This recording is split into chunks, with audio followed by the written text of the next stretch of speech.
Welcome to the 5th installment of the series, where we're talking about FabFilter plugins and how you can use them in your mixing and mastering contexts. And in this video, we're going to be talking about what I think is the kingpin of the FabFilter family, and that's the Pro MB. Let me just actually load this up on the master bus. I'm going to be using this to affect the master chain. Let me play you what I have written here.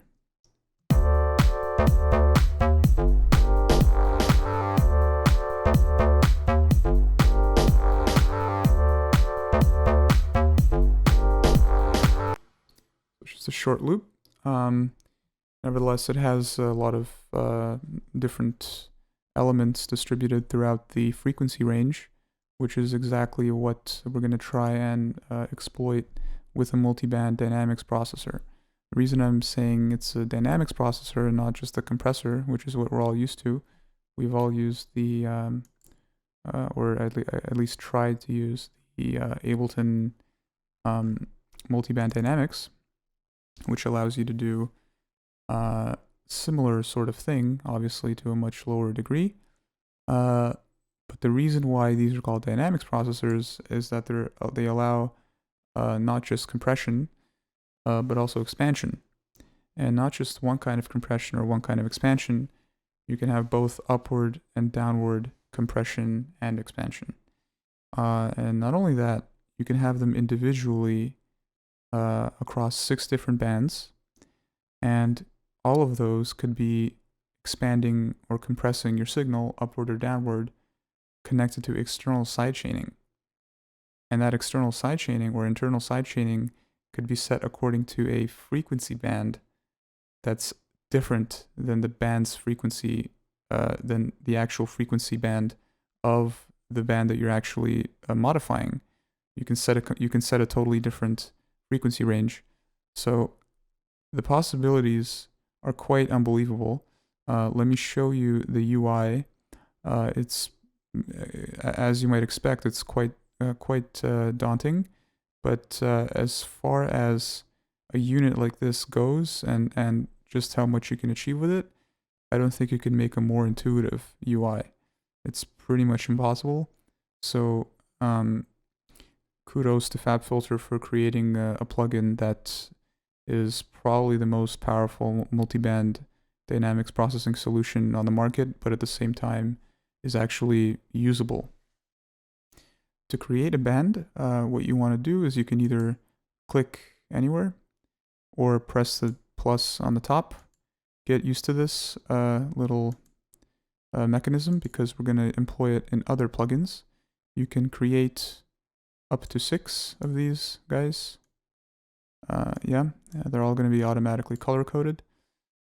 Okay, so this is your how your setup will look if you're going to use all of your bands. I hope you don't, because, well, I really don't think you ever will need to. But I guess FabFilter's mantra is that even though you won't ever need to, the option is still there, and it's not just a gimmick. These bands all sound fantastic. You're not sacrificing any clarity or anything like that. You can move your crossovers by adjusting this band. These bands, sorry. You can increase the transition slope from 6 decibels per octave to 48. So the transition between bands is more smooth. And then you can increase or decrease the output as if it's a parametric EQ. So this is just literally a parametric EQ. You just don't have a lot of the control that you would have in something like a Pro Q2, which is what we're going to cover, I think, in the next video. But I'm sorry, you can't have everything in this life. Sometimes you have to sacrifice ultimate parametric EQ control when you're making a beast like this. Okay, so let's reduce the number of these bands because this is too much. I don't want to have this many. To remove bands, you click on your band and you press this power button, or sorry, this power button mutes it. You press this X button to remove it. So let's have a few of our Just 3 is fine. I'm okay with 3. That's as many as I can cover anyway. Past that, my attention span starts to fail. Let's try and distribute these quite evenly. And now what we're going to do is we're going to do some dynamics processing. So as I said, you have your ability to compress upwards or downwards, but also expand upwards or downwards. These ratio knee attack release values should be familiar to you if you've watched the Pro G and the Pro C2 videos. However, what's different is that the attack and release values aren't actually in milliseconds. They're listed as percentages, and that's because this plugin pretty heavily relies on FabFilter's proprietary algorithms, which are designed to dynamically and in a variable fashion change their release according to the or release or attack in minor ways according to the percentage that you list. So for instance, if you have a percentage of 30, you're giving the plugin a general rough value at which it should be sticking, to which it should be sticking, but it's going to change slightly with differences in dynamic range, with differences in the release time of certain instruments and so on. So it's gonna be actually much more accurate, and you're not gonna have to worry yourself with making minute adjustments to the release. You just set a rough percentage of what you think sounds good, and then you move on. So what's really great about this plugin is that you're able to achieve quite a lot sonically while still actually achieving something. You're not getting bogged down in a lot of settings trying to figure out basic parameters and getting them to actually sound good. So yeah, I mean, it is one limitation. You're not able to use millisecond values, but honestly, it's probably for the better. These algorithms tend to be pretty amazing at adjudicating the correct variable attack and release times. So ratio knee, as I said, every band has a look-ahead value. It defaults to 0 milliseconds, or to 1 millisecond, sorry. And then you can adjust your threshold, obviously, and your range. The range is quite interesting. What your band does differs based on where your range is, whether it's positive or negative. If it's a positive range and you're in the compression mode, that means that you're going to be experiencing upward compression. As I mentioned many times before, and this is also a pretty cool feature, you can split the bands apart. But as I said several times before, compression and expansion differ in how they treat dynamic range of a signal. Compression would reduce your dynamic range. However, there's two different ways by which you can actually compress or reduce dynamic range. You can either reduce it from the top down, which is what normally happens. Signal passes the threshold, according to a ratio, it gets compressed back to the threshold. Or you can go from the top down, or from the bottom up, sorry, where you have a range that's that you instruct the compressor to stay at, and then whenever you pass the threshold, compression occurs downwards, but then the actual circuit returns back up to a range that you specify. Usually in a normal compressor, your range would be going downwards, and you may not always be reaching that range. Say you have a range of minus 30 decibels and a ratio that's kind of light, let's say a ratio of 2 to 1, you might never be actually reaching that range. You might be only getting 20 or 10 decibels of gain reduction, and so you're never going to be reaching that floor. Whereas in the case of positive or upward compression, you're going to be stuck at that range, and then your compression will be happening downwards from that range. So let me show you how that would manifest itself. The ultimate result of this is the same. You're still getting reduction in dynamic range. It's just a different way of going about it. And ultimately, I mean, really, in certain circumstances, it's interchangeable. You can use the same process, or both processes can yield the same result. Let me play you one band. Let's use the middle band.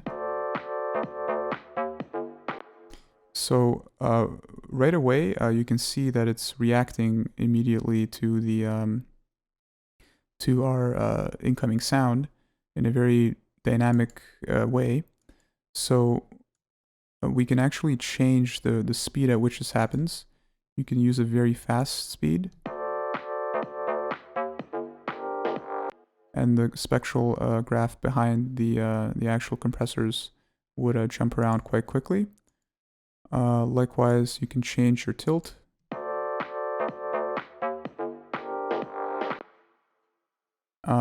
And then you can increase or decrease the resolution of your actual spectral graph. I'm not particularly interested in the resolution currently. You can add or remove your sidechaining, your pre and your post effect spectral graphs. If you just want to see what happens after your compression, then remove the pre. If you want to see both, then you would click both of these. So let's actually have both going. So now we have a normal. Let's actually click this band, and we have normal downwards compression with a range of -6 decibels. Ratio of 4 to 1. Let's reduce that ratio a bit and reduce the threshold a bit.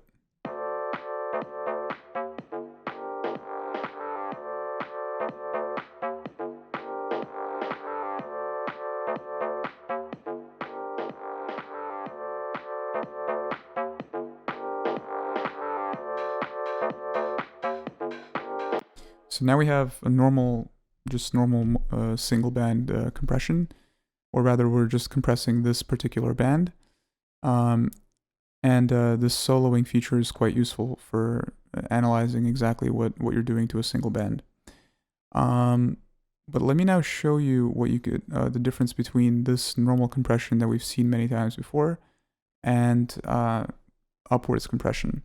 Upwards compression, as I said earlier, can be enacted by increasing the range upwards to a positive one. And now you'll notice that your compressor begins at a range of 6 decibels above unity. And whenever anything goes above the threshold, you're still going to get a downwards movement of this curve, indicating compression. It's just your once the signal falls back under the threshold, your circuit will actually return upwards to a noise floor or a gain floor of 6 decibels above 0, and that can yield pretty interesting effects. Generally, if you have some kind of reverb or room ambience in your room that you want to accentuate a little bit and bring out, it can yield a cool effect where your range is going to be, or rather the room ambience will return with a more forceful pumping back up to the top. Whereas if you have a range that's going downwards, you're only really going to get that room ambience to come through when you're getting actual compression going on. So this allows those in-between moments to be very prominent.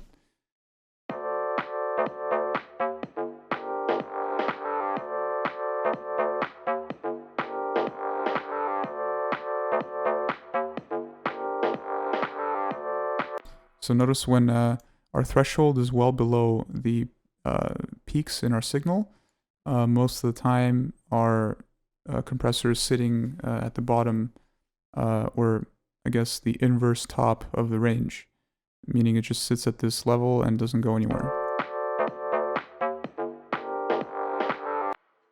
But when the signal falls, goes above or below the threshold, the further it falls below the threshold, the closer it comes to its upwards range.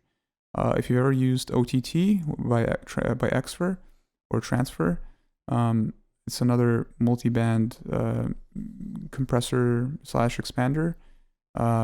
It has an upward compression function, and this is exactly what it does. It's designed to bring out the room and ambience of a sound in a really direct way, which is something you can only achieve sort of indirectly with downwards compression.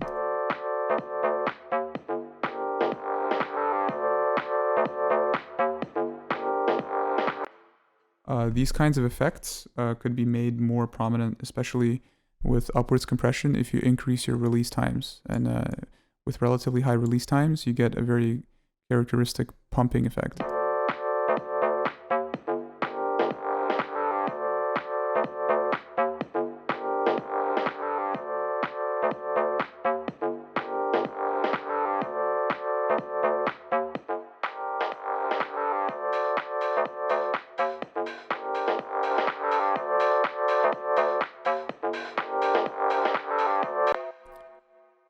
Yeah, so you can hear towards the end, when I let go of it, the reverb shoots back up to the top. And that's the kind of thing that's going to be going on as long as your compressor is active. These values are insane. I just want to demonstrate to you what happens at the very extremes, because you can more easily conceptualize what it's doing at more subtle values.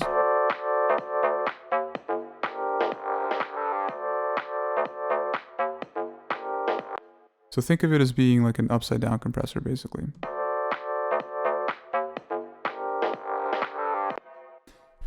Okay, now let's have a look at an actual effect that I think would be useful in this particular example with this track, namely multiband expansion. Now, multiband expansion, something that I haven't mentioned in the last video, which was somewhat on purpose, the video on the Pro G, was the idea of active expansion of dynamic range that functions in a similar way as upwards compression.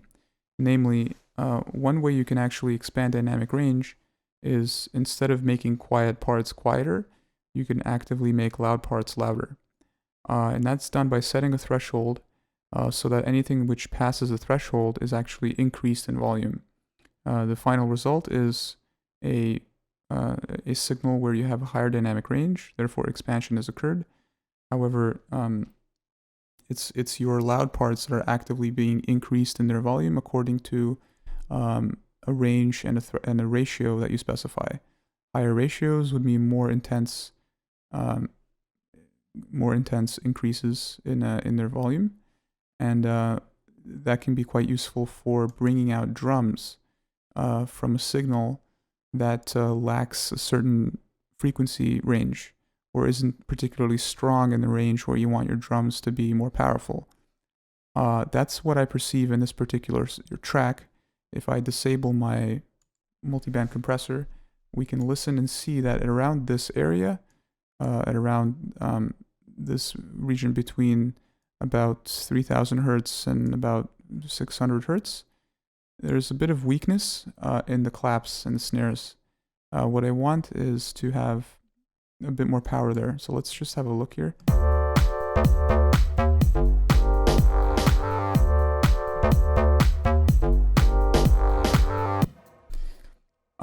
So just in this region, if we enable this compressor again and solo this region,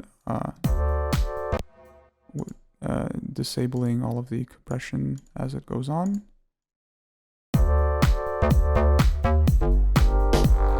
And you can even see that this region on the spectrum isn't as strong as everywhere else. There's a bit of a dip. Let's solo this particular part of the frequency band. And we can hear that this is where the snare and clap are living.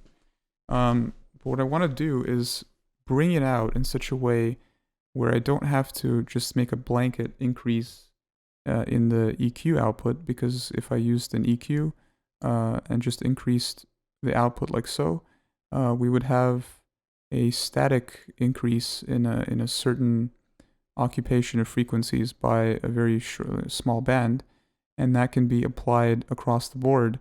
So for instance, if I use a different instrument that I don't want to be affected by that EQ, I have really no control over that. So this EQ profile will be active no matter what if I were to use an actual EQ to bring out this particular frequency range. What this particular plugin allows me to do is bring out those elements of a specific set of or a specific element in the track. So in this case, it's going to be drums. I want to bring it out dynamically. Whenever there are drums, I want to specifically enact compression when they exist, rather than enact some kind of EQ regardless of whether or not they are playing. And I want to assign certain attack and release values to add a little bit of transient designing to those drums, so we can not only make them more prominent, but also change their attacks, change their release, and exercise that kind of control over the dynamics, even in a multi-band context. So let me just show you the capabilities that we have. I'm going to enable this and solo this again. Currently it's functioning as a compressor. I want it to function as an expander. Currently it has a, let me bring the output to 0 decibels. And the range, at negative ranges, this would function like any other expander. Anything that falls below the threshold will be attenuated. Anything that falls above the threshold will stay as it is.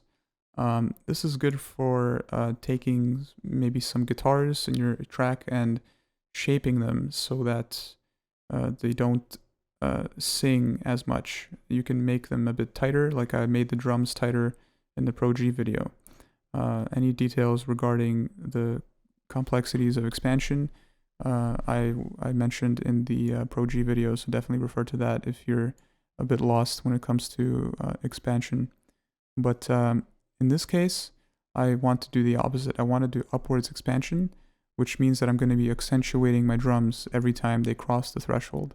So I'm going to increase my range to a positive value.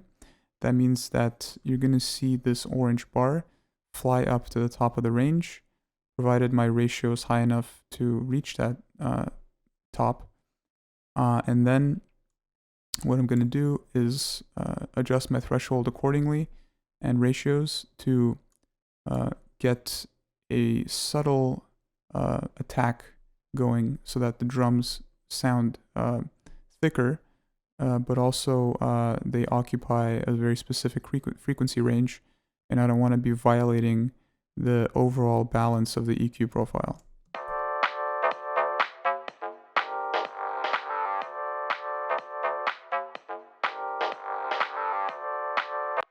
So you can hear that the expander is doing its job. Anytime it hears the snare in this area, it triggers the expander and the volume jumps up according to the ratio that is set currently, which is about 5. That renders the clap louder. Now what I can do is I can solo, we're soloed currently, but I'm just going to turn this on and off so you can hear the difference.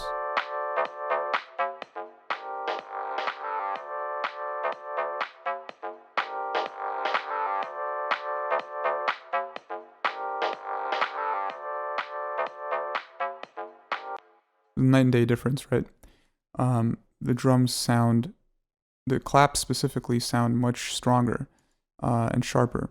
So in order to exercise a bit more control, we can change the release and the attacks.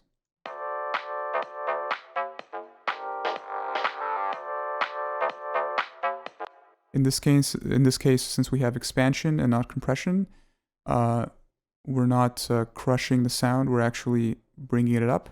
And since we're using, we're working on material that has very sharp transients, you would want to use low attacks to get the most of out of that transient as possible. Likewise, shorter releases would do us good here as well.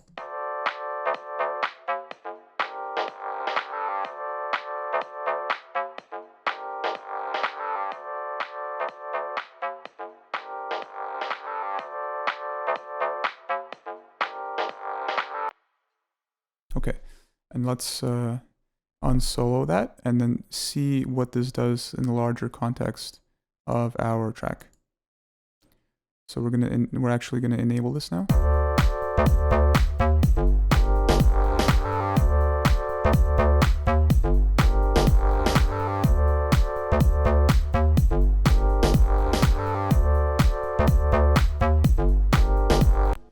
So now the clap actually has a place in the mix, and it's as if we went backwards into the mix and raised the level of the clap.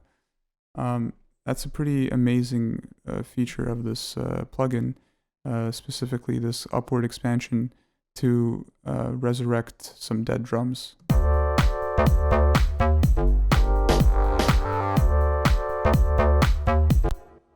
Okay, so if you thought that was complicated enough, don't forget that these methods could be applied to each one of the 6 bands independently. What you could also do is open up your expert panel as if this wasn't expert enough and observe these features. So if you remember sidechaining from the Pro G video, you can actually sidechain each and every one of these bands, not only to itself, but also to an external source. Why on earth you would want to do this, I don't know. If you want to do this just to tell yourself that you can, then absolutely do so. But I really can't imagine I can imagine if I really sat down and thought about it, some potential situations where you might need this. Actually, one example is shown by Dave Pensato. You can find his video on YouTube where he is sidechaining the high end of some vocals, or rather he's sidechaining the high end of some hi-hats to a vocal track so that you're not EQing the high end out of a hi-hat and killing it for the rest of the mix. You're dynamically reducing its impact in the high end range when there's a vocal being present. And so that is due to sidechain compression in a multiband context. So you could do that probably if you want to achieve something like that, something that's more dynamic and not something that's really static that doesn't change throughout the entire mix like EQ. You can use that kind of a technique. But I just want to show you quickly what the sidechaining can do. Again, please refer to the Pro G video. It's an hour long where I discuss all the different combinations of settings and how they affect your expansion. So the band button here, it just reacts. It reacts to the band itself. The sidechain input just listens to this band that you selected, whereas free, if you click this button, you can actually instruct this particular band to receive its sidechain input from anywhere else in the frequency range. So I could expand this particular area of the track frequency-wise. I could expand this according to a trigger that's sent in from a totally different part of the frequency spectrum. For instance, I really can't imagine a situation where I could use it in this particular track, but well, what we can try is, let's try to take the high end here. The high end, let's try to put an expander here. We are going to initiate a free sidechain input mode, and then we are going to use an internal sidechain, and we're gonna solo this band.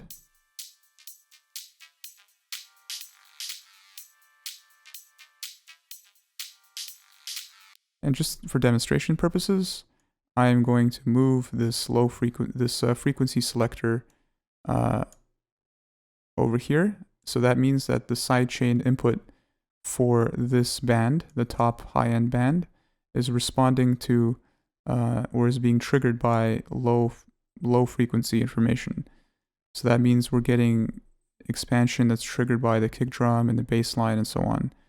this is completely meaningless. I mean, there's really no way you would want to, no reason you would want to do this, but I just want to show you how you can use these features together to really achieve anything you want with in the context of multiband dynamics processing. So let's try to do this here. I want to use let's use an expander.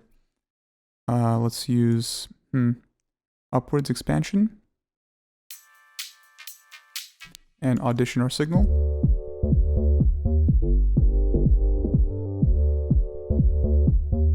So actually, let's let's use straight up sidechain compression and compress our signal every time we get an input from the bass drum. So it's as if we're sidechaining this entire top band to the low frequency bass drum.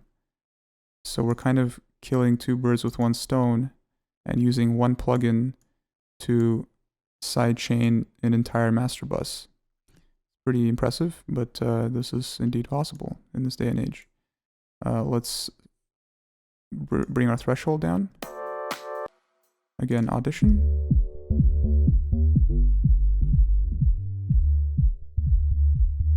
We want to find the kick. There we go. That's basically the kick.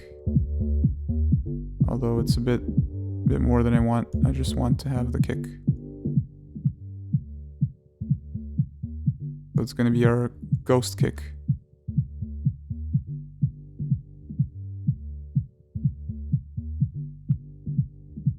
And now we bring our range down to a seriously low value.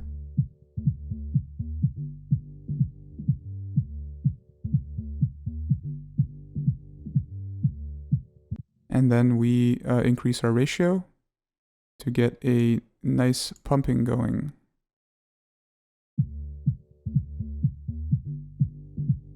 And keep in mind, a lot of these are still dependent on some program. For instance, if you increase your range, your ratio increases along with the range automatically. So now let's see what we have, what monstrosity we've created. Let's bring this up. Hey, where did my band go? Did I delete it by accident?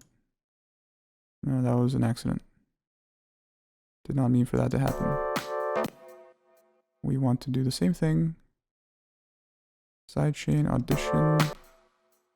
Our sidechain is free. We are bringing it to the kick.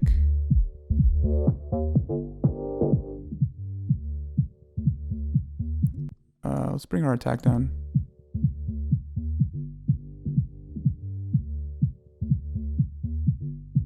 The lower our threshold is, the more intense the sidechaining effect will be.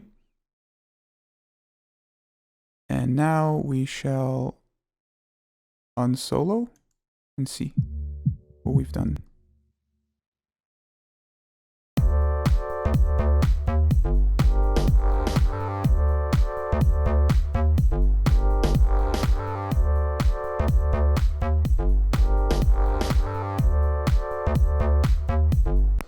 As you can see, it sounds a bit ridiculous because it's being triggered by more than just the kick. You can't really filter out the kick that well with this filtering tool.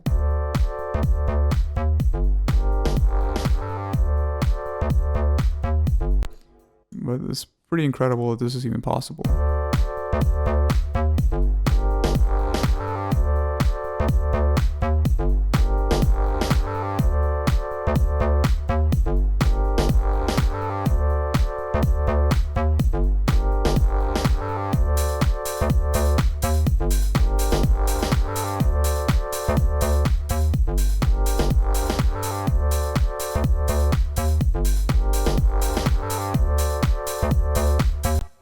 And to be a bit more reasonable, we'll leave all the high end out. We can actually just be sidechaining the middle portion of the frequency spectrum here.